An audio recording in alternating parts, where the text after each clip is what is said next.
आदरणीय दर्शकहरू नमस्ते। बिजनेस प्लस टेलिभिजनको प्रस्तुति कार्यक्रम बिज टकको अर्को एउटा नयाँ श्रृङ्खलामा यहाँहरू सबैलाई म हार्दिक स्वागत गर्न चाहन्छु।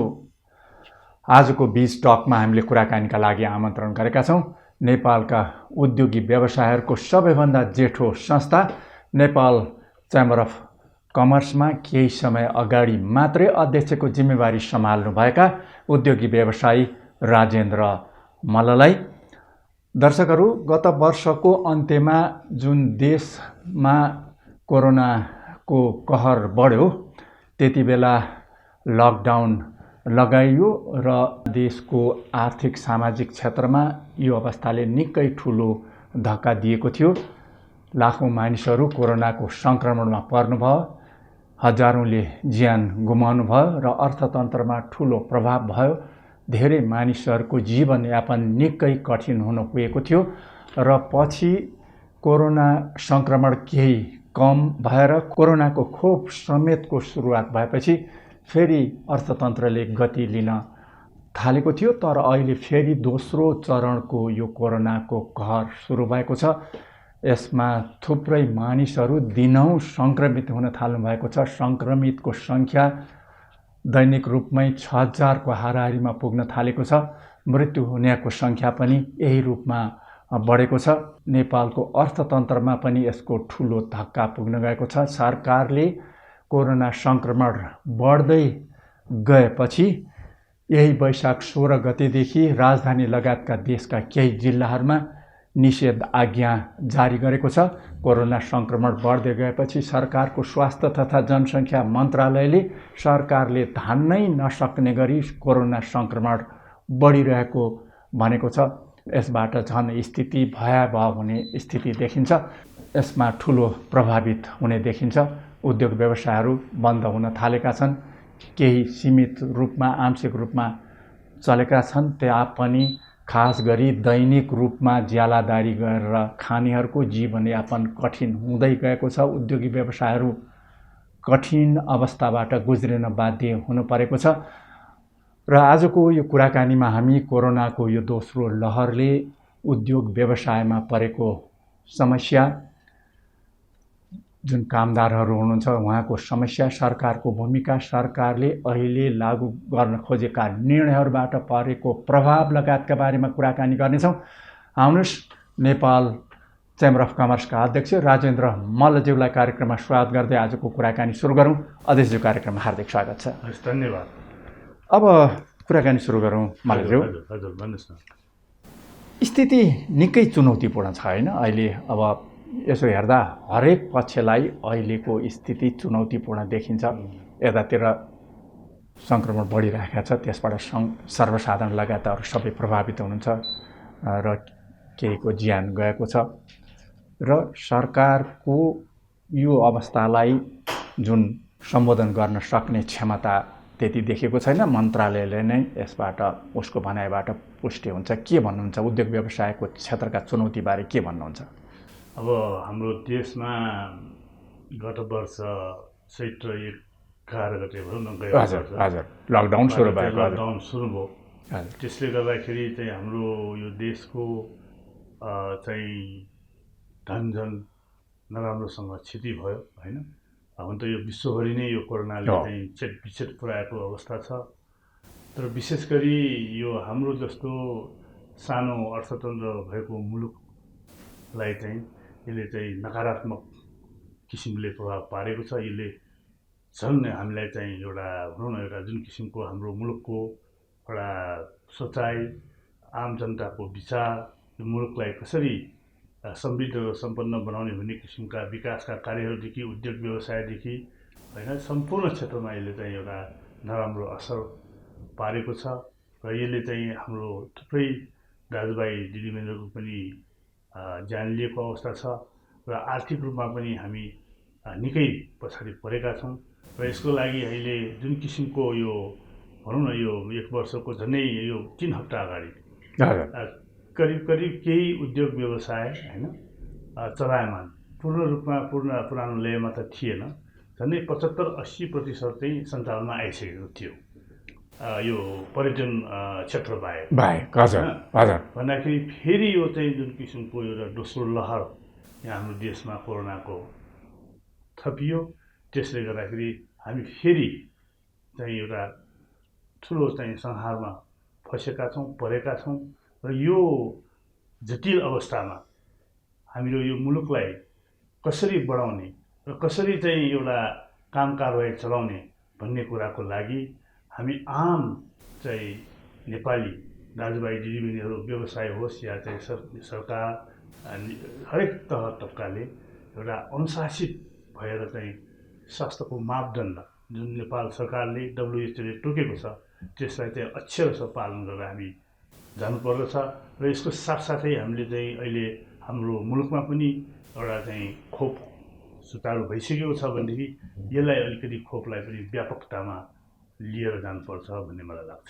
अहिले खोपको कुरा गर्नुभयो मलाई जस्तो अब अहिले अन्तर्राष्ट्रिय संस्थाहरू विश्व ब्याङ्क अन्तर्राष्ट्रिय मुद्रा कोष यिनीहरूले नि भनिराख्या जसले जुन राष्ट्रले जति सक्रिय रूपमा खोपहरू आफ्ना आम नागरिकहरूलाई दिन सक्छ त्यसको अर्थतन्त्रले गति लिन्छ, आर्थिक गतिविधिहरू अगाडि बढ्छन् भनेर भनिराखेको छ। अब अमेरिकाले यसमा व्यापक रूपमा खोप अभियान सुरु गरेको छ। अब आर्थिक रूपमा सम्पन्न भयो, विश्वको नम्बर 1 अर्थतन्त्र अमेरिका।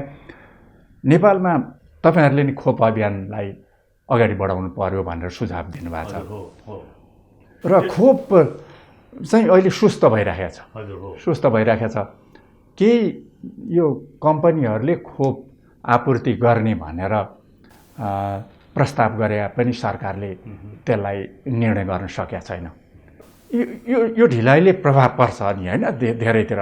यो किन ढिलाइ भइराखेको जस्तो लाग्छ? यो खोप चाहिँ पक्कै पनि हामी अहिले सुस्त गतिमा भइरहेछ र चाहिँ 3-4 दिन अघि त यो खोप दिने ठाउँमा पनि भिड भएर चाहिँ गर्नै नसक्ने अवस्थाको झन् बन्न गरेको। कहाँ सामाजिक दूरी हैन यी सबै भन्ने त कुरै भएन। एकदम ठेलमठेलाको अवस्था थियो। मान्छे जसरी भए पनि खोप लिन त धेरै उत्सुक छन्। अब यसको लागि विशेष गरी के छ भन्दाखेरि यो खोपको चाहिँ छ नि जुन सरकारले दिने गरेको छ निःशुल्क रूपमा त्यो स्वागतयोग्य छ। यसलाई ढिला गर्नु भएन।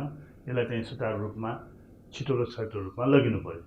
त्यसको साथै चाहिँ अहिले के छ भनेदेखि यो निजी क्षेत्रले पनि सरकारले स्वीकृति दिएको स्थानबाट र चाहिँ तोकेको मापदण्ड पुगेको ठाउँबाट हैन चाहिँ खोप आफै ल्याई र चाहिँ बिक्री र प्रवर्धन गर्ने भन्ने एउटा प्रस्ताव गरेको थियो हैन। त्यो कुरामा चाहिँ अहिले स्वीकृत भएर आएको अवस्था छैन र चाहिँ साथै यो खोप चाहिँ कस्तो छ भनेदेखि निजी क्षेत्रले झिकाउन पायो भनेदेखि आफ्नो उद्योग प्रतिष्ठानमा हैन र आफ्नो जहाँ आफ्नो आवश्यक छ चाहिँ आफैले चाहिँ बिहोरेर पनि खोप चाहिँ आफ्ना श्रमजीवी दाजुभाइ दिदीबहिनीले लगाउन तयार र तत्पर छन्। त्यसको साथै यो निजी क्षेत्रमा आउन साथै कोही हाम्रो समुदायमा कसैले म चाहिँ एउटा पैसै तिरेर खोप लगाउँछु निःशुल्क मात्र किन कुर्ने भन्ने किसिमको जुन एउटा वातावरण बन्थ्यो नि अब खोपै अब झिकाउन सकेको अवस्था छैन हैन। र चाहिँ यो भयो भनेदेखि चाहिँ पक्कै पनि यो खोप चाहिँ व्यापक रूपमा जान्छ। निजी क्षेत्रलाई पनि एउटा सहुलियत दिनुपर्छ। बिचौलियाका कारणले हामीले खोप ल्याउन नसकेको निर्णय गर्न नसकेको भनेर स्वास्थ्य मन्त्रीको भनाइ छ नि।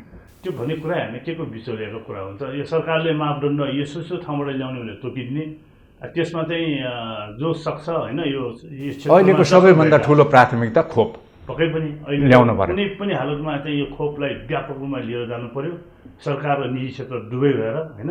अर्कोतर्फ चाहिँ यो स्वास्थ्यको मापदण्ड र चाहिँ स्वास्थ्य सामग्री चाहिँ पूर्ण रूपमा चाहिँ गाउँमासम्म यसलाई पुर्याउनु पर्यो। जुन चाहिँ अहिले चाहिँ ढिलासुस्ती भएको छ यसलाई टरारोका साथमा अगाडि बढाउनुपर्छ भन्ने कुरा म राख्न चाहन्छु। निजी क्षेत्रलाई ल्याउन अनुमति दियो भने सरकारले हजुर अब खोपको माग धेरै छ अलि बढी पैसा लिएर दिने अवस्था छ कि अलि सरल रूपमै यस्तो अवस्था हो भन्ने त्यो कसरी महसुस अलिकता अब ल्याएपछि सामान्य रूपमा उहाँहरूले खर्चको र केही त्यसमा केही नाफाको झगडा गर्ने अवस्था होला कि अलि होइन यही मौकामा पैसा त कमाइहालौँ भन्ने अवस्था आउन सक्छ के हुन्छ? जुन एउटा मुलुकमा महामारी यत्रो सङ्कट परेको छ कुनै पनि व्यवसायीले उद्यमीले यो चाहिँ कमाएर जाउँ भन्ने धारणा राख्नु हुँदैन। आम व्यवसायीले चाहिँ एउटा चाहिँ सेवाको भावना राख्नुपर्छ। यो मुलुकमा ठुलो सङ्कट छ कमाउने त अन्य कुरामा अन्य बेलामा व्यवसायमा छँदैछ नि होइन। यो चाहिँ एउटा यो त असाधारण अवस्था भयो। असाधारण अवस्था। यो त विशुद्ध एउटा सामाजिक र धार्मिक कार्य मैले गरेको छु भन्ने धारणाले यो व्यवसाय गर्नुपर्छ भन्ने मलाई लाग्छ। हजुर। अब अहिले यहाँहरूका उद्योगहरू हजुर अहिले खास गरी यो दोस्रो सङ्क्रमण अलि निकै बढेपछि र सरकारले यो निषेधाज्ञा जारी गरेपछि कस्तो उद्योगहरू चलेका छन् अहिले उद्योग चाहिँ जुन ठाउँमा निषेधाज्ञा जारी भएको छ त्यो जिल्लामा चाहिँ उद्योग प्रतिष्ठान चल्ने अवस्थामा छैन। किन भन्दाखेरि अहिले चाहिँ यो निषेधाज्ञामा हिँडडुल गर्नै मिल्दैन नि होइन। तर अत्यावश्यक उद्योगमा चाहिँ सरकारले एउटा आफै एउटा चाहिँ भनौँ न सरकार भएर तपाईँहरूलाई विश्वास गर्छौँ पास गरेको सिस्टम मिलाएर चाहिँ चलाउनु भन्ने कुरा चाहिँ भनेको छ अत्यावश्यक कुरामा। तर अन्य उद्योगको हकमा चाहिँ आवत जावत जान कठिन छ र त्यो किसिमको सुविधा पनि छैन होइन।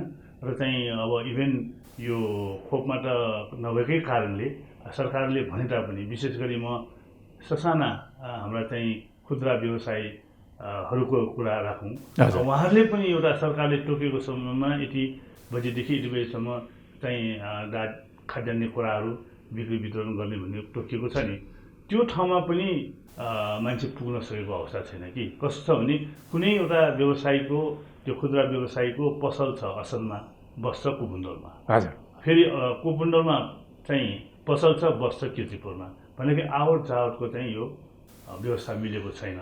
यसलाई अलिकति चाहिँ व्यवस्थित चाहिँ छ नि कमसेकम अत्यावश्यक र चाहिँ एउटा कुनै पनि उद्योग यदि साँच्चीकै एउटा सामाजिक दूरी कायम गरेर होइन भनौँ न एउटा भौतिक दूरी चाहिँ कायम गरेर र काम कारबाही चलाउँछ भनेदेखि त्यसमा नियमन पनि होस् कि। त्यो किसिमको चाहिँ गऱ्यो भने म त के भन्छु भनेदेखि अनुशासित भएर गर्न सक्यो भने कतिपय उद्योग व्यवसाय पनि सञ्चालन गरिनुपर्छ भन्ने पक्षमा म छु। किन भन्दाखेरि हामीले जुन किसिमको यो बन्दाबन्दी होइन लामो भएर गयो भनेदेखि हाम्रो सानो अर्थतन्त्र भएको मुलुकले यसलाई ठेक्न र टेक्न सक्दैन। र चाहिँ एक दिनको बन्दाबन्दीले हामीलाई चाहिँ भनौँ न मोटामोटी 9-10 अर्बको घाटा हुन सक्छ हाम्रो मुलुकमा। धेरै लामो बन्द भएर पनि कसरी ठेक्ने हामीले। यतातिर पनि एउटा अनुशासित भएर एउटा स्वास्थ्यको मापदण्ड चाहिँ व्यापक रूपमा चाहिँ पालना गराउनेतिर हामी लाग्नु पर्यो। यसको लागि चाहिँ स्वयंसेवकहरूको परिचालन गर्नु पर्यो। हाम्रा चाहिँ सेना छन्, प्रहरी छन् होइन। हामी नेपाल चेम्बर अफ कमर्स जस्तो छाटा सङ्गठन हाम्रो पनि अहिले चाहिँ गाउँ प्रदेश जिल्लामा समुदाय छ। हामी पनि यो एउटा दुःखको बेलामा पीडाको बेलामा सरकारसँग जनतासँग हातेमालो गर्न तयार छौँ, सेवा दिन तयार छौँ होइन। यसलाई चाहिँ व्यापक रूपमा चाहिँ परिचालन गर्नुपर्छ होइन भन्ने मलाई लाग्छ। यतातिर चाहिँ अलि तयारी भएको छैन। अब आशा छ सरकारले पनि अब कुनै किसिमको एउटा राम्रो होइन एउटा समाजको चाहिँ एउटा भनौँ न उत्थानको लागि मुलुकको प्रगतिको लागि र सबै जनतालाई चाहिँ एउटा राम्रो वातावरणमा चाहिँ राखिनको लागि केही नयाँ चाहिँ सुझाव र चाहिँ सन्देश ल्याउँछ भन्ने अहिले अब जस्तो यहाँहरूले नि भनिराख्नु भएको छ उद्योग व्यवसायहरू सञ्चालन भएन भने अब स्वाभाविक रूपमा अर्थतन्त्रलाई धक्का पुग्छ, बेरोजगारी बढ्छ र यी मजदुरहरू र अन्यको जीवनयापन पनि धेरै कठिन हुन्छ। यो एकातिर छ। अर्को जुन उनीहरूको स्वास्थ्यमा फेरि कोरोनाले आक्रमण नगरोस् र आक्रमण गरिहालेको खण्डमा अहिले उपचार हुन स्थिति नै धेरै कठिन देखिन्छ। मन्त्रालयको भनाइ नै अब अस्पतालहरू कोरोना सङ्क्रमितले भरिभराउ। यो दुईवटा चिजलाई समन्वय गरेर लान कठिन छ होइन मालुजी कसरी? जस्तो यहाँले भन्नुभयो नेपालको जुन सुरक्षा निकायहरू छन् यी समेतको संलग्नतामा कसरी यसलाई मिलाएर लाँदा उपयुक्त हुन्छ जस्तो लाग्छ यहाँलाई? मलाई चाहिँ के लाग्छ भनेदेखि हामीले पहिलो त अब पक्कै पनि खानै छ नि जिउ रहेको घिउ पिए स्वास्थ्यलाई त ध्यान दिनु पहिलो प्राथमिकता मान्छेको जीवन हालतमा जीवन ठुलो हो। अर्को के छ भन्दाखेरि हामीले हाम्रो छिमेकी मुलुक चीन उनीहरूले चाहिँ कसरी एउटा चाहिँ अनुशासित भएर चाहिँ आफ्नो उद्योग व्यवसाय चलाएको छ त, त्यतातिर पनि केही पाठ सिकेर हुनसक्ने ठाउँमा लागू गरौँ भन्ने मेरो भनाइ हो कि चाहिँ यतिकै बस्ने निषेधाज्ञा भन्ने लकडाउन भन्ने त्यो पिरियडभित्र कुनै हामीले एउटा चाहिँ एउटा तयारी नगरेको मापदण्ड चाहिँ कसरी चाहिँ अगाडि बढाउन सकिन्छ होइन, एउटा चाहिँ सबैलाई अनुशासित औषधिहरू खोपहरू कसरी व्यापक रूपमा लगिनु सकिन्छ भन्ने कुरामा एउटा होमवर्क पनि हुनुपर्छ कि त्यतिकै चाहिँ निषेधाज्ञा र बन्दाबन्दी भनेर बसेर पनि भएन, यो भित्र चाहिँ होमवर्क पनि गर्ने होइन। ठिक छ, यो एउटा चेन ब्रेकको लागि जुन सरकारले एउटा निषेधाज्ञा ल्याएको छ अक्षरशः हामी सरकारको चाहिँ निर्देशन पालना गर्छौँ होइन, तर चाहिँ भित्रभित्र पनि हामी यसलाई चाहिँ निम्टाउनको लागि तयारी हुनुपर्छ भन्ने कुरा चाहिँ म राख्न चाहन्छु। अहिले अब भारतमा त झन्डै दैनिक 4 लाख मान्छे सङ्क्रमित हुन थाल्यो। अब अन्तर्राष्ट्रिय विज्ञहरू स्वास्थ्य विज्ञहरूले भारतलाई राष्ट्रव्यापी लकडाउन गर भनेर सुझाव पनि दिइराखेका छन्।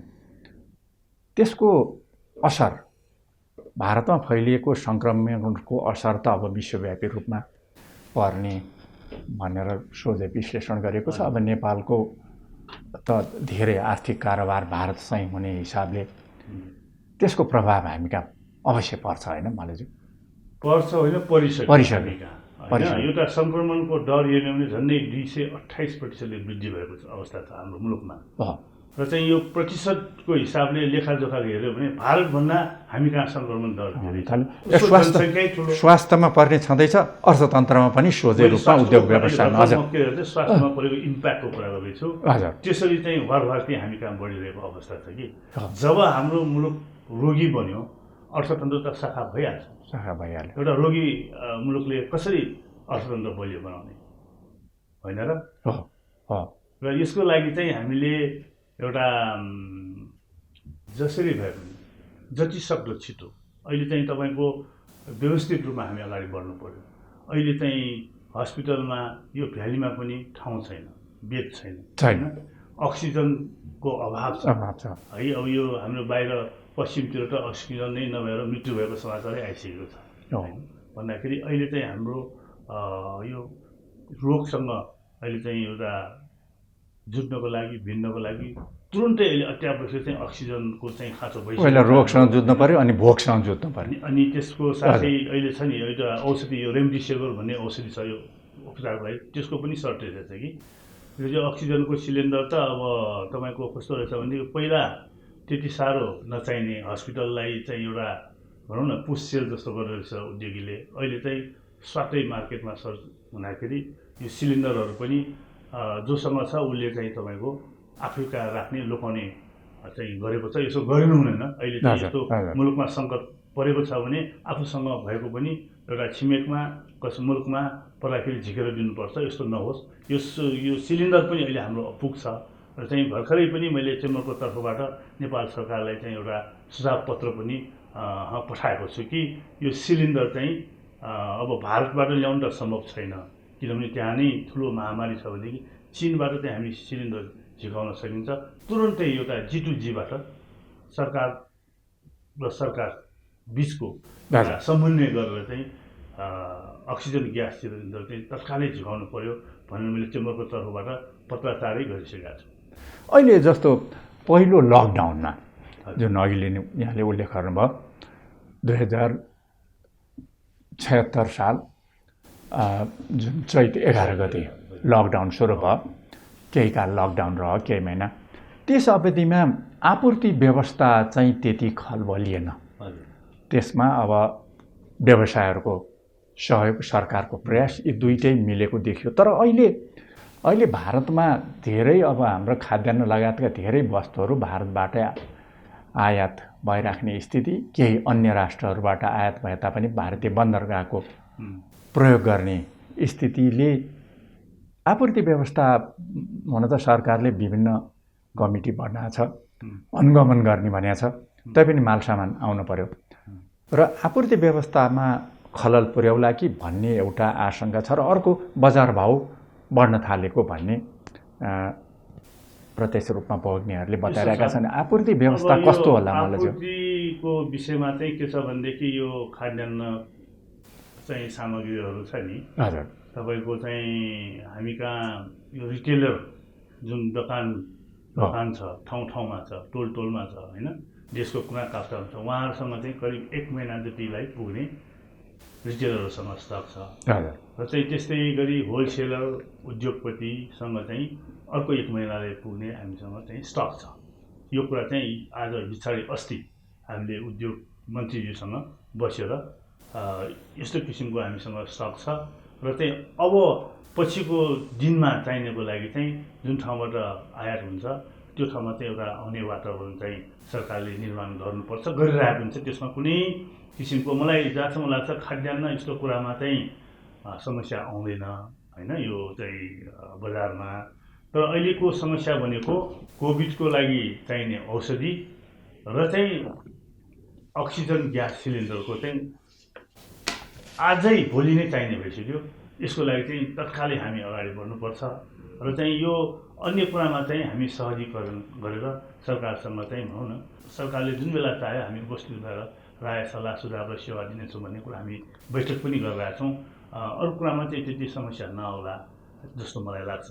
विशेष गरी हाम्रा श्रमजीवी दाजुभाइ दिदीबहिनीहरू यदि बन्दी नै भयो भनेदेखि उहाँलाई एउटा चाहिँ असर पर्न सक्छ, किनभने उहाँले आज कमाए भोलि खाने, भोलि कमाए पर्सिको लागि चाहिने भनेदेखि यस्तो अवस्थामा मुलुक यो महामारी भनेको जहिले पनि भइराख्ने कुरा होइन होइन, 2-3 वर्ष होला हाम्रो जीवनकालमा आयो होइन भन्दाखेरि यो चाहिँ हाम्रा पीडित दाजुभाइ दिदीबहिनीहरू जुन तबकामा हुनुहुन्छ उहाँहरूलाई चाहिँ एउटा राहतको घोषणा चाहिँ सरकारले चाहिँ गरिनुपर्छ र यसलाई पनि ढिला गरिदिनुहुन्न भन्नेको मलाई लाग्छ। हामी एकैछिन रोक्यौँ, मलाई जो केही बेरको विश्राम, त्यसपछि पनि कुराकानीको क्रम जारी रहनेछ। आदरणीय दर्शकहरू, कार्यक्रम बीज टकमा आज हामी खास गरी नेपालमा कोरोना सङ्क्रमण बढ्दै गएको र यसले धनजनको ठुलो क्षति गरिरहेको, उद्योग व्यवसायहरू ठप हुने अवस्थामा पुगेको र काम गरेर खाने जुन वर्ग छ त्यसले कठिनाइ भोग्दै उसका कठिनाइहरू बढ्न थालेको र खास गरी अब यो महामारीको स्थिति कहाँसम्म पुग्ला र जनस्वास्थ्यको लागि, सर्वसाधारणको हितका लागि सरकारको भूमिका के हुनुपर्छ र उद्योग र अर्थतन्त्र व्यवसायलाई अरू कमजोर हुन नदिन के गर्न उपयुक्त हुन्छ भन्ने बारेमा कुराकानी गर्दैछौँ। केही बेरको विश्राम, त्यसपछि पनि यो कुराकानीको क्रम जारी रहनेछ।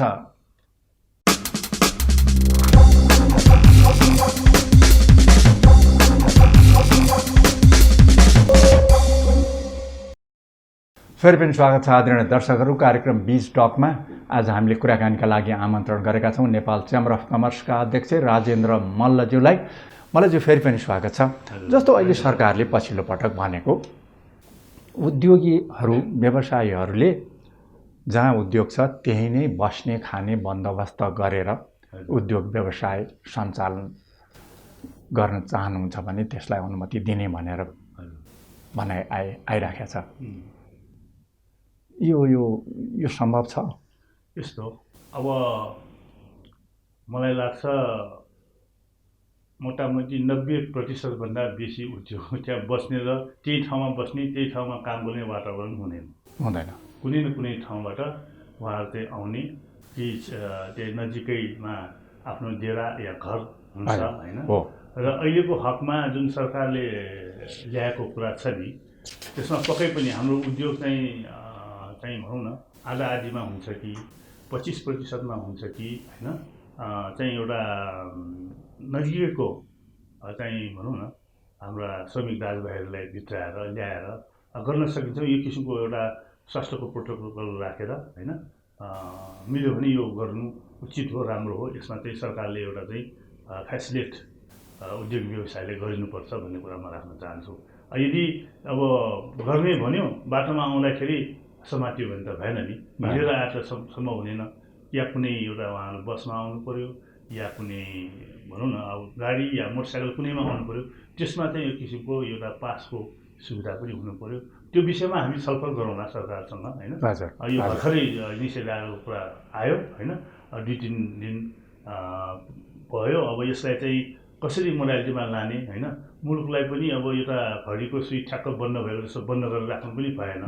स्वास्थ्यको प्रोटोकल त अनुशासन भएर पालना गर्नै पर्छ, त्यसमा कुनै चाहिँ दुविधा छैन है। म यो कुरा चाहिँ यो भने मतलब तपाईँहरू उद्योगी व्यवसायी खालि अर्थतन्त्रको मात्र कुरा गर्छ भन्ने कुरा होला।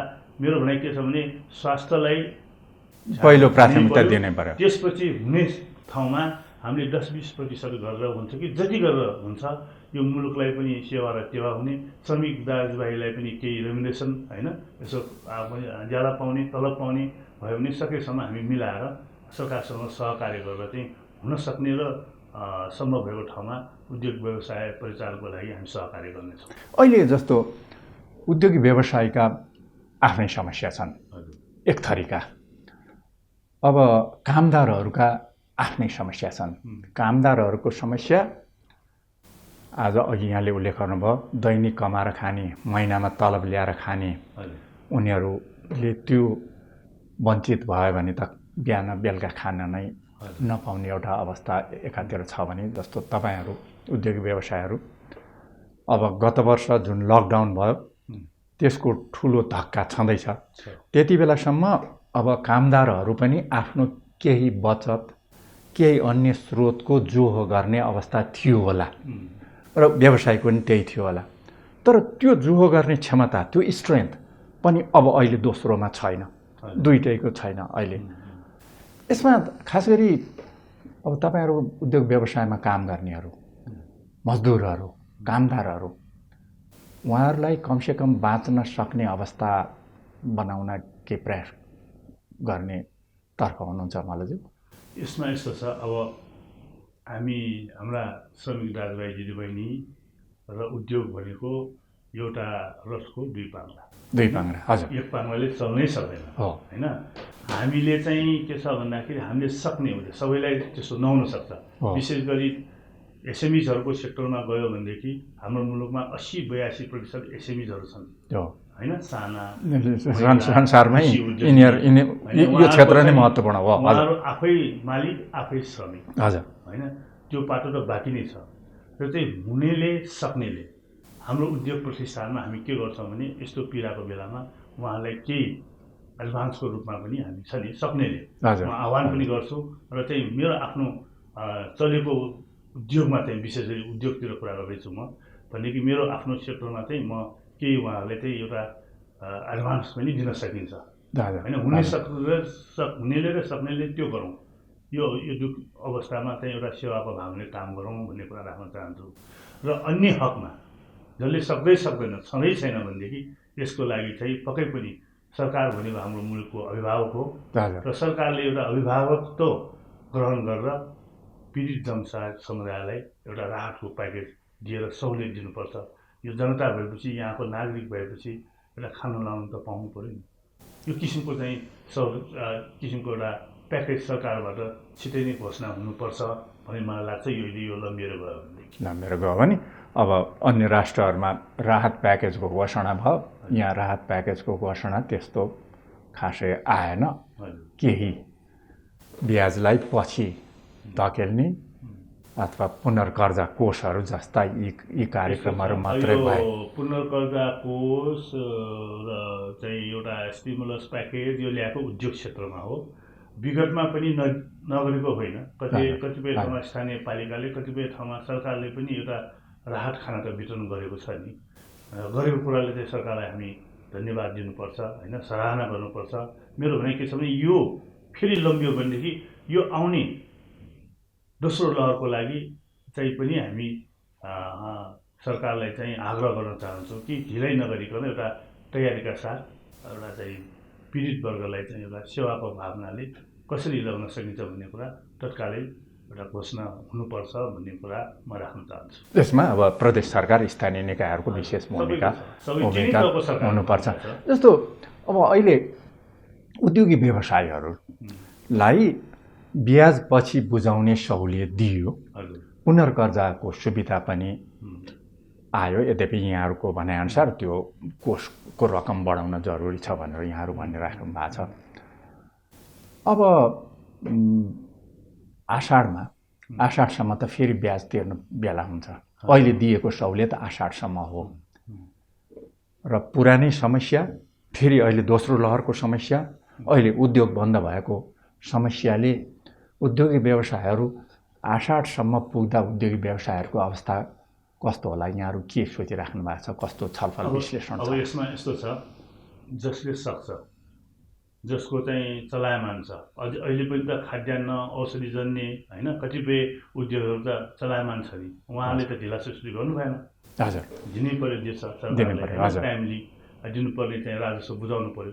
अरू जो प्रतिष्ठानहरूले पनि सक्नेले चाहिँ त्यो बुझाउनै पर्यो। यसमा चाहिँ एउटा सहयोगै गर्ने समय हो होइन। विगतमा पनि हामीले चाहिँ एउटा अदालतले चाहिँ यो नदिए पनि हुन्छ भन्दाखेरि पनि हामी एउटा छाटा सङ्गठनहरू, चेम्बर लगायत अन्य छाटा सङ्गठनहरू भएर हामीले आह्वानै गरेर सरकारले अग्रिम रूपमा दिनुपर्ने कर बुझायौँ। हेर्नुहोस्, यसमा चाहिँ के छ भनेदेखि हामी सक्नेले चाहिँ दिनै पर्छ। यसमा चाहिँ कन्जुसाइ गर्नु भएन। मुलुक अप्ठ्यारोको अवस्थामा छ, सरकारले पनि राजस्व नउठिकन कसरी मुलुक सञ्चालन गर्ने होइन। हुनै नहुने, सक्दै नसक्नेले पक्कै पनि यसको लागि एउटा चाहिँ यो ब्याज तिर्ने होइन, एउटा ऋण तिर्ने चाहिँ एउटा चाहिँ पुनर्तालीकरण यस्तो कुरा त असार आए पनि यसलाई ढकेलेर लगिनुपर्छ।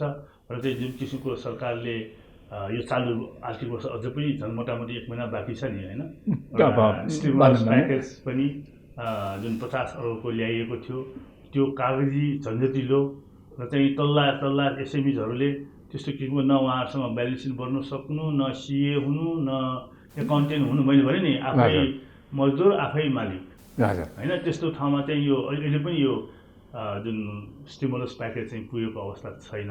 र चाहिँ अहिले र चाहिँ यो आउने बजेटले यो स्टिमुलस प्याकेज फेरि कन्टिन्यू गर्नुपर्छ होइन, नयाँ बजेटमा पनि, किन जेठ 15मा नयाँ बजेट आउनेछ। र चाहिँ चालु वर्षमा पनि बाँकी नै छ। नपाउनेहरूलाई कसरी सहजीकरण गरेर पुर्याउन सकिन्छ भन्ने कुरा सरकारले एउटा टुल प्रयोग गर्नु पर्यो। कतिपय ठाउँमा चाहिँ के छ भने सरकारको, केन्द्रीय सरकारको पहुँच नपुग्न सक्छ, गाउँ होइन मा नपुग्न सक्छ नि पहुँच, म्यान पावरको कमी हुनसक्छ भनेदेखि यो जाने त ब्याङ्किङ च्यानल मार्फत हो होइन। तर यसको चाहिँ लागि सरकारले विशेष गरी राष्ट्र ब्याङ्कले निर्देशनै गर्नु पर्यो, तपाईँले यति चाहिँ हाम्रा चाहिँ एसएमइजहरू छन्, उहाँले यसरी पाएर चाहिँ एउटा तालिकै बनाएर गराउनु पर्यो। र त्यसको लागि चाहिँ एउटा स्थानीय सरकार होइन, जुन केन्द्रले चाहिँ एउटा निर्देशन दिएर चाहिँ गराउन सकिन्छ नि। अनि यो चाहिँ जुन ठाउँमा ब्याङ्कको एप्रोच छैन होइन, नहुन सक्छ नि, अझै ब्याङ्कहरू, फाइनेन्सियल इन्स्टिट्युटहरू चाहिँ जहाँ प्रदेशको राजधानी छ, जहाँ मुख्य सहर छ, त्यहीँ केन्द्रित छ नि, व्यवसाय पनि त्यहीँ हुन्छ भनेदेखि गाउँमा पनि पुर्याउनको लागि यो सरकार, ब्याङ्किङ क्षेत्र, निजी क्षेत्र सहकार्य गरेर चाहिँ एसएमइजहरूलाई पनि यो सेवा पुर्याउनु पर्छ भन्ने मलाई लाग्छ। एसएमइहरू सबैभन्दा बढी मारमा परे, सबै परे। अब 10% जति त अब पुरै बन्दी हुने अवस्था। अब रोजगारी, अब गत वर्ष लकडाउनकै अवधिमा राष्ट्रिय योजना आयोगले गरेको प्रक्षेपण अनुसार नि 15 लाखभन्दा बढी मानिसले रोजगारी गुमाए। अहिले फेरि कति गुमाउने हुन्, कति गरिबीको रेखा मुनि पुग्ने हुन्। यस्तो अवस्थामा अब रोजगारी, अहिलेको यो पछिल्लो निषेधाज्ञाले पनि रोजगारी गुमाउनेहरू धेरै हुन सक्छन् मलाई चाहिँ। कस्तो छ भनेदेखि अब यो बन्दाबन्दी भएपछि त पक्कै पनि रोजगारीमा त असर पर्ने भइहाल्यो। सो त सिद्ध छ कि उद्योग व्यवसाय बन्द हुन्छ, निर्माण कार्यहरू बन्द हुन्छ। यो 2 हप्ताले चाहिँ त्यति असर नपार्ला होइन, तर अहिले जुन किसिमको सङ्क्रमण देखिन्छ यो 2 हप्ताभन्दा बढी नै जाला कि जस्तो पनि छ। भनेको 2 हप्ता होइन, 2 दिनले पनि पार्छ। यहाँ अहिले पनि भने हजुर अरबौँ खाता छ यहाँ। तर अघि यहाँले भन्नुभएको जस्तो अब ठ्याक्कै उद्योग बन्द नै हुने, मजदुरहरूलाई पनि, कामदारहरूलाई पनि उद्योगबाट बाहिरै जानुपर्ने, यस्तो चाहिँ 2 हप्ताले कम गर्ला कि अघि हामीले नि उल्लेख गऱ्यौँ पर्न त उद्योगहरू त अब लागतको हिसाब हुन्छ, ब्याजको हिसाब हुन्छ, ओभरहेड कस्ट हुन्छ, 2 घन्टा भए पनि प्रभाव त पर्ने भयो। तर धान्न सक्ने प्रभाव र बन्दै हुनुपर्ने प्रभाव यस्तो के छ भनेदेखि यसमा चाहिँ केही छोटो समयको लागि भयो भनेदेखि धान्न सकिन्छ। हाम्रो मजदुर दाजुभाइ दिदीबहिनीहरूको पनि, उद्योगीको तर्फबाट पनि एउटा हुन्छ नि, एउटा हामी त एकै देशको एउटा नागरिक हो होइन। यसो भोलि उद्योग सञ्चालन गर्न त उहाँहरू नै चाहियो फेरि। हजुर, यसो ऐँचो पैँचो पनि चल्छ नि, हो, चलाउन सकिन्छ, चलाउन छोटो सकिन्छ। समयलाई लम्बियो भनेदेखि कठिन हुन्छ भन्ने मेरो भनाइ हो। अहिले तपाईँहरू जस्तो अब खास गरी Nepal chamber of commerce, Nepal उद्योग परिसङ्घ, यहाँहरू पनि अलिक सहकार्यतर्फ गइराख्नु भएको छ अहिले। अब नेपाल उद्योग वाणिज्य महासङ्घ छ। हजुर, तपाईँहरू बिचको छलफलले अलिकति यसलाई गति दिने खालको कार्यक्रमहरू के सोच्नु भएको छ मल्लज्यू? अब हामी पक्कै पनि यो देशको सङ्कटमा, हाम्रो चाहिँ आम जनताको दुःखमा होइन, हामी यो छाता सङ्गठन भनेर त्यतिकै बसिरहेको त भएन नि। भएन। सङ्गठन चलाउने चाहिँ आफ्नो हाम्रो विधान छ, विधि छ होइन। चेम्बर अफ कमर्सको आफ्नै छ, अन्य छाता सङ्गठनहरू पनि होला।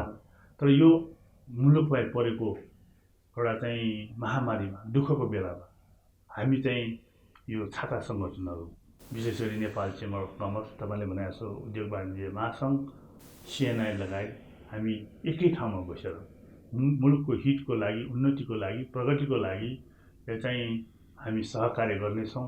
र चाहिँ हामीलाई कुनै किसिमको एउटा दुविधा छैन कि यो कार्यमा हामी चुक्ने भनेर। हामीले पटक पटक यस्तो बेलामा हामी सहकार्य गरेका पनि छौँ र चाहिँ आउँदा दिनहरूमा पनि हामी सँगै बसेर आम जनताको हित, मुलुकको हितको लागि कार्य गर्नेछौँ। यसमा कुनै दुविधा छैन। हजुर, अब यहाँले भन्नुभएको जस्तो पहिला मान्छेको जीवनको रक्षा गर्नु पर्यो। हजुर, हो। त्यसपछि मान्छेलाई भोकै पार्नु भएन, रोगले पनि मर्न दिनु भएन, भोकले पनि मर्न दिनु भएन उहाँहरूलाई। यसतर्फ संयुक्त प्रयास नेपालको निजी क्षेत्र र सरकारको संयुक्त प्रयास जरुरी छ, जसबाट यी दैनिक रूपमा रोजगारी गरेर जीवनयापन गर्नेहरू, यहाँका जस्ता उद्योग व्यवसायमा काम गर्नेहरू, सर्वसाधारण नेपालीहरूको रोगबाट पनि ज्यान नजाओस्, भोकबाट पनि ज्यान नजाओस्। अर्को अब बजेट, अब यहाँहरूले नेपालको निजी क्षेत्रबाट पनि अब सुझाव लियो, अर्थ मन्त्रालयले यहाँहरूले सुझाव दिनुभयो, अन्य क्षेत्रले पनि सुझाव दिए। विभिन्न अहिलेको बजेटले खास गरी यो कोभिडले ग्रस्त नेपालको उद्योग व्यवसायहरूलाई कसरी सम्बोधन गर्न सक्छ जस्तो लाग्छ मलाई चाहिँ? मलाई चाहिँ के लाग्छ भन्दाखेरि यो अब आउने बजेट सर्वप्रथम त यो एउटा स्वास्थ्यको लागि जुन यो कोभिडको जुन महामारी छ हाम्रो मुलुक होइन भन्दाखेरि त्यसलाई कसरी हामीले न्यूनीकरण गर्ने, नियन्त्रण गर्ने भन्ने किसिमको बजेट आउनु पर्यो। कि स्वास्थ्यमा पहिलो फोकस दिनुपर्छ भन्ने मेरो भनाइ कि। हजुर, अन्य हकमा चाहिँ यो बजेट चाहिँ हामीले चाहिँ अब गत हप्ता नै अर्थमन्त्रीलाई हाम्रो तर्फबाट सुझाव दिइसकेका छौँ होइन। त्यसमा एउटा जिसमा एउटा कुरा के म तपाईँलाई अहिले भन्न चाहन्छु भन्दाखेरि व्यापक रूपमा जाँदाखेरि त थुप्रै छ त्यहाँ होइन। हामीले एउटा भनौँ न 25 बुलेट चाहिँ उहाँलाई सुझावै दिएका छौँ सरकारलाई होइन। तर के छ भन्दाखेरि अहिले हाम्रो देशले चाहिँ एउटा पहिलो त यो स्वास्थ्यमा हामी कसरी चाहिँ जनतालाई होइन एउटा चाहिँ सुरक्षित र कोभिडबाट नियन्त्रण गर्न सक्छौँ यो कोभिडलाई भन्ने कुरा हुनु पर्यो। दोस्रो कुरा के छ भन्दाखेरि हामीले चाहिँ यो बजेट ठुलो बनाउने भन्दा पनि सानो चुरुस्त दुरुस्त छ नि। हाम्रो आन्तरिक राजस्व कति उठ्छ, आन्तरिक ऋणबाट कति लिने, नहुनेमा होइन वैदेशिक ऋण हुन त पछि तिर्नु पर्यो नि, धेरै मात्रै भएन भन्दाखेरि एउटा त्यस्तो किसिमको चुरुस्त दुरुस्त किसिमको बजेट ल्याउनु पर्यो होइन। अब बजेट ल्याउने ठुलो साइडको फेरि बिचबिचमा कटौती गर्ने त्यो भएन। हुन त यसमा यो चालु वर्षमा त कोभिडको कारणले विपद गर्नु पर्यो, तर विगतको वर्षमा पनि यो भइरहेको छ। त्यो नगरौँ भन्ने मेरो भनाइ। र चाहिँ एउटा सानो होस् चुरुस्त दुरुस्त। अर्को चाहिँ के छ भन्दाखेरि जुन विनियोजित बजेट, विशेष गरी यो विकास बजेट होइन, अब विनियोजन हुन्छ, खर्च गरेको हुँदैन हेर्नुहोस् है। यसपटक पनि खर्च 20-22% मात्र छ होइन। यो कुरा यो पनि अहिले कोभिडले गर्दाखेरि घटेको, तर विगतका वर्षहरूमा पनि एउटा सधैँ विकास खर्च गर्न सक्ने क्षमतामा विकास भएको छैन। के भन्न चाहेको भन्दाखेरि यसरी हामी नजाउँ, विनियोजित बजेट खर्च गर्नै पर्छ। र चाहिँ त्यो भयो कि भएन भने 3-3 महिनामा एउटा छ नि रिभ्यू गरौँ कि हेरौँ किन भएन, कसरी भएन। र चाहिँ यो बजेट नै समयमा विकास बजेट भएन भनेदेखि हाम्रो जिडिपीमा होइन धक्का पर्छ, मुलुकको चाहिँ आर्थिक विकासमा धक्का पर्छ। अवश्य अवश्य। त्यही चाहिँ बजेट विनियोजन गर्न साथै यो कुरा भएको छ कि छैन भनेर चाहिँ हामी एउटा 3-3 महिनामा रिभ्यू गर्ने सिस्टम प्रथा बसालौँ। अर्को कुरा चाहिँ जुन बन्यो एउटा पूर्वाधार पनि छ नि, जताततै लग्यो, अलिकति खोस्रियो, कतैतिर अर्कोतिर चाहिँ खन्यो, कतैतिर चाहिँ यो कुलो बनायो, तर बर्खा आएपछि सबै सिद्धिने भन्दा पनि जुन जुन ठाउँमा गर्ने हो बरु चाहिँ पटक पटक फेज वाइज गरौँ। रोजगार कार्यक्रम भन्यो, 45 दिने रोजगारी दियो, 9-10 अर्ब खर्च गर्यो, केही पनि उपलब्धि त छैन। के छ भने विशेष गरी विकास बजेट छ नि, एकैचोटि 10वटा पुल होइन कि, हाम्रो बजेट कति छ भन्दाखेरि 2टा, ल ठिकै छ 3टा, त्यो पक्की रूपमा सिद्ध्याएर जाउँ कि यहाँ चाहिँ 10तिर चाहिँ बाँडिदिने, जे गर्यो ठोस रूपमा सिद्ध्याउने किसिमबाट त्यस्तो किसिमबाट लाग्नुपर्छ। र कुन जिल्लालाई प्रायोरिटी दिने, कुन ठाउँलाई प्रायोरिटी दिने, त्यो सरकारसँग एउटा भिजन छ। त्यो अनुसार चाहिँ मैले भनेको ठुलो रूपमा जाने, धेरै ठाउँमा गर्ने, काम नबन्ने किसिमबाट होइन, थोरै ठाउँमा भए पनि काम बनाउने, एउटा घर 2टा घर त्यसरी बनाएर जाउँ। बजेट चाहिँ वारवार्ती सबैतिर बनाएर जस्तो अहिले नहुने गरी गर्ने बजेट। अहिले अलिकति हुन त पुवर पनि गत वर्ष पनि असाधारण अवस्थामै बजेट आएको थियो। हजुर। र असाधारण अवस्थामा हुनै नसक्ने असाधारण विकास लक्ष्य राखिएको थियो। अब त्यसमा सुधार गर्नै पर्यो। अहिले अब यो 14 दिन मात्रै यो निषेधाज्ञा भयो भने 4% विकास होला कि भन्ने तथ्याङ्क विभागले भर्खरै सार्वजनिक गरेको छ। पहिले सरकारले 8% को लक्ष्य राख्यो, त्यो सम्भव थिएन। र अहिलेको बजेट चाहिँ अलि असाधारण अवस्थामा आउने, कोरोनाबाट प्रभावित नेपालीहरूलाई राहत पुग्ने र आर्थिक पुनरुत्थान हुने खालको बजेट जरुरी देखिन्छ। तपाईँले जुन एउटा आर्थिक पुनरुत्थानको जुन कुरा ल्याउनु भयो नि, यसपालि हाम्रो चेम्बरको सुझावमा एउटा हामीले स्पष्ट रूपमा के दिएका छौँ भन्दाखेरि हाम्रो चाहिँ अहिले पनि एउटा यो मुलुकको चाहिँ विकासको लागि, प्रगतिको लागि त आन्तरिक स्रोत राजस्व नभए पनि त सक्दैन। अझै पनि हाम्रो मुलुकमा के छ भनेदेखि केवल 50-55% उद्योगी व्यवसायी मात्र करको दायरामा छ कि, अझै 40-45% मोटामोटी चाहिँ करको दायरामा छैन। अहिले हामीले चाहिँ एउटा चाहिँ यो आउने बजेटमा हामीले सुझावै दिएका छौँ कि करको दायरा बढाएर लानु पर्यो हरेक क्षेत्रमा। तपाईँ हामी एउटा प्राकृतिक होइन, कतै निजामती कर्मचारी, व्यवसायी अथवा चाहिँ कर्पोरेट कल्चरको कर्मचारीज्यूहरू होइन, सबैले चाहिँ 4.5 लाख 5 लाख आम्दानी हुनासाथ कर तिरेको छ। यहाँ बिचौलिया काम गर्नेहरूले जसले महँगाई पनि बढाएको छ, 5 पैसा कर पनि तिरेको छैन कि, त्यो बिचौलियाहरूलाई करको दायरामा ल्याउनु पर्यो। अहिले त धेरै कुरा बिचौलियाले चलाएको भनिन्छ नि है मलाई। अब यहाँ देश चलाउनेमा नि धेरै जसो बिचौलियाको हात छ भनिन्छ नि। मैले यो कुरा चाहिँ अब म राजनीतिक कुरामा म खालि आर्थिक पाटोको मैले कुरा भन्न चाहेँ। अब बिचौलिया गर्दाखेरि कतिपय कुराहरू महँगी बढाउनु पनि बिचौलिया भइरहेछ। तपाईँ दाल, तरकारी, इजी मनी, सजिलो पैसा आयो, जुन चाहिँ किसान उत्पादक उसले नपाउने मूल्य बिचौलियाले होइन, तपाईँ हामी उपभोग गर्नेले महँगो तिर्नुपर्ने भन्दाखेरि यो बिचौलियाले भाउ बढाउने काम गरेको। एउटा त यो अहिलेको बजेटमा यो बिचौलियालाई कसरी निम्ताउन सकिन्छ भन्ने सिधा होइन, एउटा चाहिँ उत्पादक र तल्लो तह, सानो तहदेखि माथिल्लो तहसम्म बिचौलियाको बिगबिगी समस्या छ भनेदेखि मैले चाहिँ अहिले एउटा तल्लोदेखि कुरा गर्न खोजेको कि एउटा अलि 2 पैसा सस्तो दाल चामल तरकारी त खानु पाउनु पऱ्यो नि हामीले भन्दाखेरि एउटा उत्पादन गर्ने र चाहिँ उपभोक्ताको एउटा सिधा बजारको व्यवस्था सरकारले चाहिँ एउटा नीति नियम ल्याउनु पऱ्यो कि बिचौलियालाई हटाइदियो साथ त्यो कृषकले पनि 2 पैसा मूल्य पाएको हुन्छ, हामीले पनि 2 पैसा सस्तोमा पाउँछ। तपाईँ हामी पनि व्यवसायी, सञ्चारकर्मी, जे पनि उपभोक्ता पनि हौँ। त्यो किसिमको एउटा काम चाहिँ छिटै यो बजेटले एड्रेस गर्नुपर्छ। अब आउने बजेटमा छुटाउनु भएन भन्ने कुरा राखेको। अर्को कुरा तपाईँको चाहिँ यो घर जग्गाको चाहिँ काम गर्ने बिचौलिया, दलाल लाखौँ करोडौँ कमाउँछ। तपाईँ हामीले चाहिँ अब छरछिमेकी अथवा नातागोतामा भोग्नु भयो होला नि, अब चाहिँ जग्गा धनीले पाउने आनाको 10 लाख, सपोज मैले एउटा उदाहरण मात्रै, बिचौलिया मार्फत आउने 11 लाख 12 लाख भनिदिन्छ, पाउनेले 10 लाख पाएर भोलि किनिसकेपछि मात्र थाहा हुन्छ। भन्दाखेरि यो किसिमको कम्पनी, यो बिचौलिया विशेष गरी घर जग्गा दलाली गर्ने कम्पनीलाई चाहिँ एउटा नियन्त्रण र नियमन गरी एउटा चाहिँ दर्ता गरेर मात्र, सरकारको स्वीकृति लिएर मात्र गर्न पाउने कि अहिले त उनीहरूले चाहिँ न नागरिकता छ न प्यान कार्ड छ, मतलबै छैन। अहिले चाहिँ विदेशबाट आएको मान्छेले पनि बिचौलिया काम गर्न सकिन्छ कि घर जग्गामा यहाँ।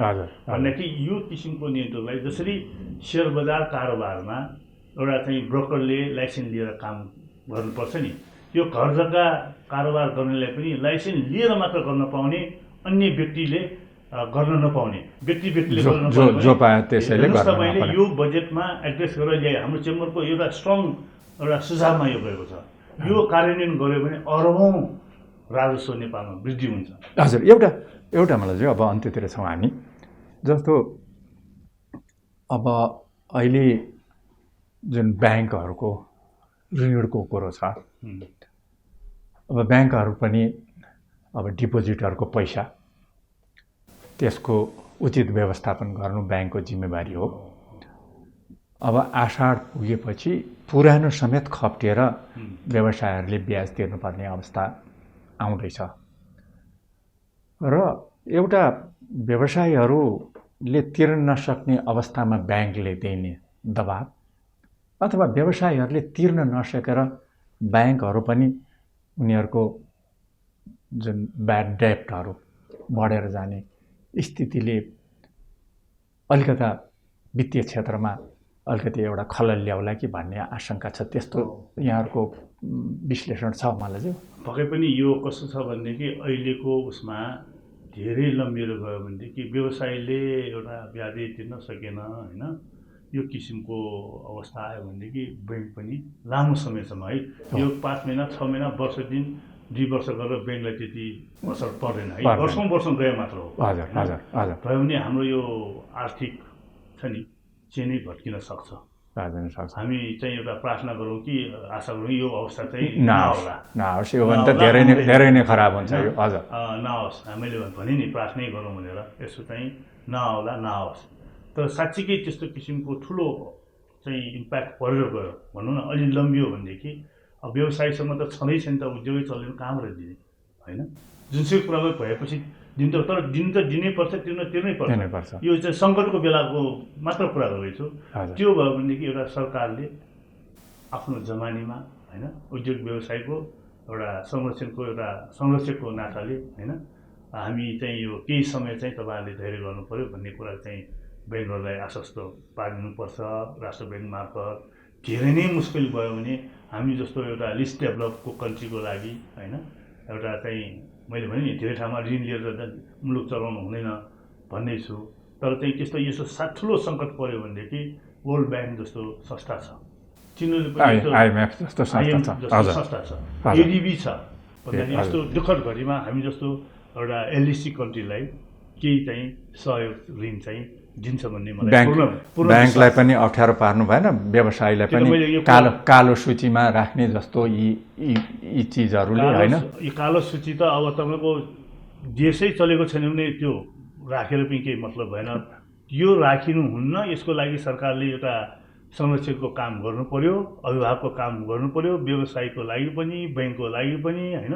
राष्ट्र ब्याङ्क चाहिँ एउटा चाहिँ सरकारको एउटा चाहिँ ब्याङ्क, हामी जनताको पनि ब्याङ्कको पनि ब्याङ्क र चाहिँ राष्ट्र ब्याङ्कले साँच्चीकै सङ्कट पऱ्यो भने मैले फेरि दोहोऱ्याएँ, वर्ल्ड ब्याङ्क, IMF, एडिबी जस्ता संस्थाहरूबाट होइन सहुलियतमा चाहिँ न्यून ब्याज दरमा पैसा ल्याएर यस्तो स्थितिमा चाहिँ पैसा प्रभाव गर्न सक्छ भन्ने कुरा म राख्न चाहन्छु। अन्त्यमा तपाईँहरूले एउटा परिदृश्य हेर्दा मलाई के देखिन्छ? अब उद्योग व्यवसायको क्षेत्र, अर्थतन्त्र,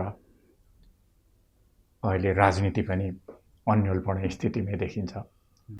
पहिलो लकडाउनमा सरकार जति बलियो थियो त्यति अहिले देखिँदैन। निर्वाचन होला कि नहोला भन्ने अर्को विषय छ। यो सरकार कहिलेसम्म जाला भन्ने त्यो पनि विषय छ, अर्को सरकार बन्ला नबन्ला भन्ने त्यो पनि विषय छ। राजनीति पनि अन्यल देखिन्छ, कोरोना सङ्क्रमण देखिन्छ, व्यवसायहरू मर्कामा छन्, कामदारहरू मर्कामा छन्। यो जुन सर्वसाधारण पनि ठुलो त्रासमा छन्, कसलाई कहिले यो सङ्क्रमण होला, सबै त्रासमा छन्। यो होला उपचार पाइएला कि नपाइएला, कति खर्च लाग्ला, त्यो धान्न सकिएला कि नसकिएला, अन्य देशमा जस्तै अक्सिजन नपाएर मान्छे फेरि जीवनै के होला भन्ने एउटा ठुलो दुविधा छ नि अहिले।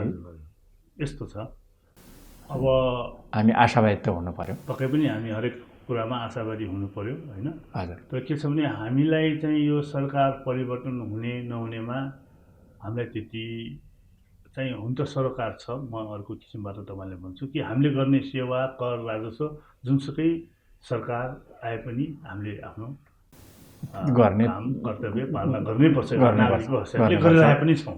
ऐन नियमहरूको पालना गर्नै पर्यो। सक्दो मिल्दो भएसम्म चाहिँ सरकार भनेको स्थिर भएकै राम्रो मुलुकको लागि होइन, र चाहिँ मुलुकको चाहिँ विकासको लागि, अन्तर्राष्ट्रिय विश्वास जित्नको लागि हजुर स्थिर सरकार नै हुनु जरुरी छ। यो किसिमको खिचौलो सरकार भयो भनेदेखि अन्तर्राष्ट्रिय चाहिँ एउटा आकर्षण हाम्रो मुलुकपट्टि घट्न सक्छ भन्ने कुरा होइन। र बाँकी कुरा त तपाईँ हामी त एउटा एज ए यहाँको नागरिक जे पर्छ हामी भोग्छौँ, भोगिरहेका पनि छौँ होइन। अरू चाहिँ यो हामीले चाहिँ एउटा के छ भन्दाखेरि अरू अन्य कुरा भन्दा पनि हामीलाई एउटा आर्थिक स्थिति चाहिँ यो मुलुकमा सुदृढ बन्नुपर्छ, बनाइनु पर्दछ भन्ने एउटा म चेम्बरको चाहिँ एउटा भनौँ न एउटा कार्यकर्तै भनौँ, अब हाल त अध्यक्षै छौँ, चेम्बर हामी भनौँ न हिसाबले मुलुकलाई चाहिँ एउटा आर्थिक एउटा सम्पन्न बनाउन, दरिलो बनाउन, यो मुलुकमा हामीले स्वरोजगार वृद्धि गरी होइन आन्तरिक उत्पादन गरेर चाहिँ हामीले आत्मनिर्भर बनाउनेतिर चाहिँ हामी लाग्नै पर्छ। जुन किसिमबाट हामी विगतमा होइन विदेशबाट चाहिँ आएको रेमिटेन्सबाट चाहिँ जहिले पनि रमाएर बस्नु हुँदैन। उहाँहरूले पनि यो हाम्रो युवाहरूले जुन विदेशबाट सिकेको सिप नेपाल आउँदाखेरि हामीले कसरी उत्पादन उहाँले सिकेको सिपबाट गर्ने, त्यो पनि एउटा हामीले नयाँ सोचाइ ल्याउनुपर्छ। यो नयाँ सोचाइ लिएर गएन भनेदेखि 20 वर्षपछि 25 वर्षपछि हाम्रो युवा पनि उहाँ पनि वृद्धमा परिणत हुन्छ। यो मुलुक चाहिँ भविष्यमा वृद्धस्थल नबनोस् र चाहिँ हामी पक्कै पनि जिम्मेवार भएर मुलुकलाई चाहिँ उद्यमशील बनाउनुपर्छ भन्ने कुरा म राख्न चाहन्छु। हस् मल्लज्यू, अब अहिले विशेष रूपमा सर्वप्रथम त सरकारको भूमिका सर्वसाधारणको सबै नेपालीको जीवन रक्षा गर्नेतर्फ पहिलो प्राथमिकता दिनु पर्यो। त्यसपछि भोकले मर्न दिनु भएन, उद्योगी व्यवसाय पनि चल्नु पर्यो र सबैको संयुक्त प्रयासले अहिलेका यी चुनौतीहरूलाई सामना गर्दै देशलाई अब सम्पन्नतातिर आत्मनिर्भरतर्फ लगाउन जरुरी छ। अहिले सबैभन्दा ठुलो त्रास सबैको चर्चाको विषय अब यो कोरोना भयो, यसलाई परास्त गर्न सबै लाग्नु पर्यो र यसका कारणबाट रोजीरोटी जाने, बिहान बेलुकाको खाना नपाउने स्थिति पनि कुनै नेपालीलाई आउनु भएन। यसको लागि सरकार, नेपालको निजी क्षेत्र पनि सक्रिय भएर लाग्न जरुरी छ। आजको हाम्रो छलफलको निष्कर्ष सरकारले बजेट मार्फत पनि सम्बोधन गर्न सक्छ, अरू कार्यक्रम मार्फत पनि सम्बोधन गर्नुपर्छ र अहिलेको विशेष अवस्थामा विशेष खालको बजेटको जरुरी छ होइन मल्लज्यू? हजुर। हस्, यहाँको महत्त्वपूर्ण समय र विचारको लागि धेरै धन्यवाद। हस्, तपाईँलाई पनि धन्यवाद। आदरणीय दर्शकहरू, कार्यक्रम बीज टकको आजको हाम्रो निर्धारित समय सकियो। आजको कुराकानीमा मलाई सघाउने प्राविधिक साथीहरूलाई धन्यवाद दिँदै कार्यक्रमबाट म बिदा माग्दछु। नमस्ते।